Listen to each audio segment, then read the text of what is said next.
Hello watch fans, birth year watches here, and this time for you we have a 1964 King Seiko. Got the reference number down in the comments. Now this is, or in the description rather, this is the second model they made.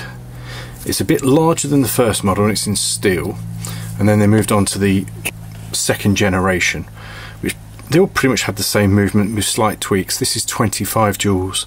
The first one was 23, the next one was 27. Still an enormous amount of joules for a hand-wound three-handed watch. And these are not just plonked in there, they're all functional. A lot of them are capped, really making sure that this was built to last. A lot of people will compare these King Seikos to the Grand Seikos, that's natural.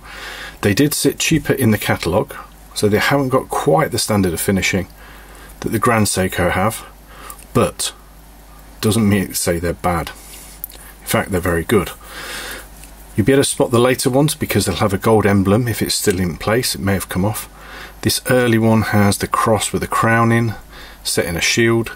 These are very finely engraved, so it's nice to still see this. But while we're talking about originality, the W Seiko crown, which I'd like to thank a member of the watch forum here, he's pointed out that this might, although it's an original Seiko 60s crown, it may not be the correct one for this model. He says it should be a domed crown with an S on it. I've looked at other pictures and I have seen those crowns and I haven't seen this one on this watch, so he could be right. He also pointed out that the hands are maybe a millimetre or 1.5 mil, 2 mil too short.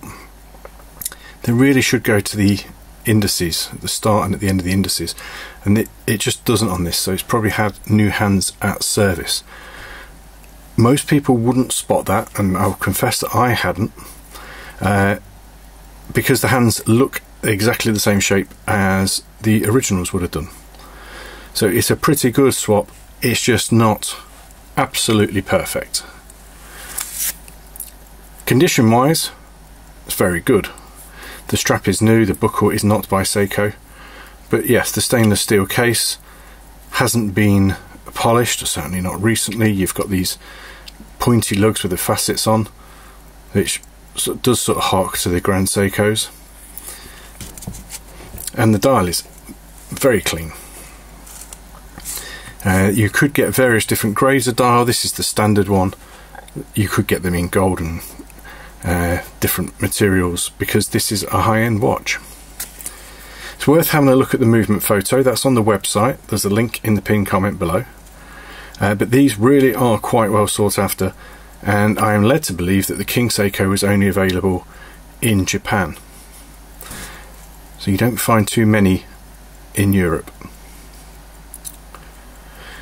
Wears very well, 35.5 millimeters. They called it 36, the same way that a Datejust is the exact same dimensions.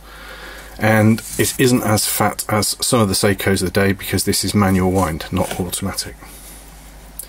You may be able to tell I'm quite keen on this, and it's very difficult to do a three-handed watch that is timeless and just done right. The Seiko did it. To the point they've reissued the King Seikos, but now you're going to have to pay a couple of grand for them. Thank you for watching. To see more on this, click that link that I mentioned. It's in the pinned comments below. We'll see you next time.